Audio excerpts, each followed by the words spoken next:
पांचवें पारा का खुलासा यूं समझे कि ये सूरह निसा का तसलसल इस पारे के अंदर हमको दिखाई देता है। सूरह निसा के अंदर आयत नंबर 5 ये क्या बताता है? वला तु'तुस्सुफहा अमवालकुम अल्लती जअलल्लाहु लकुम क़ियामा। अल्लाह ताला कहते हैं कि अपने उन मालों को, जो माल तुम्हारी जिंदगी का जरिया है, सहारा है, उन लोगों को मत दो जो उनका सही से केयर नहीं कर सकते, जो नादान है, गाफिल है। उसके बाद फिर चले जाए आप पांचवें पारे के अंदर, तो उसके अंदर एक आयत आती है, आयत नंबर 29, या अय्युहल्लज़ीना आमनू ला तअकुलू अमवालकुम बैनकुम बिल बातिल इल्ला अन तकूना तिजारतन अन तरादिन मिनकुम।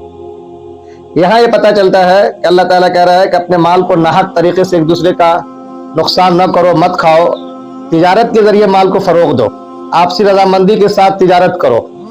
इससे पता ये चलता है कि अल्लाह तबारक व तआला ने माल की बड़ी अहमियत हमारे सामने में रख दी है और उसकी बड़ी जिम्मेदारी भी।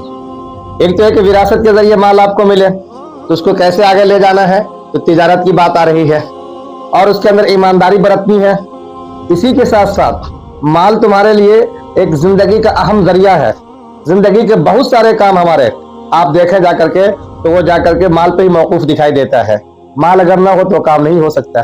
इसलिए हमें चाहिए कि जिस तरीके से भी हो सको हम माल को न सिर्फ महफूज करें बल्कि उसको आगे ले जाए, और उसका सबसे बेहतरीन जरिया है तिजारत।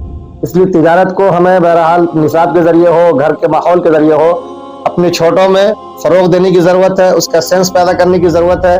और आज के वक्त में ऑनलाइन ऑफलाइन बहुत सी शक्लें तिजारत की आम हो चुकी हैं, उनको भी समझने की ज़रूरत है।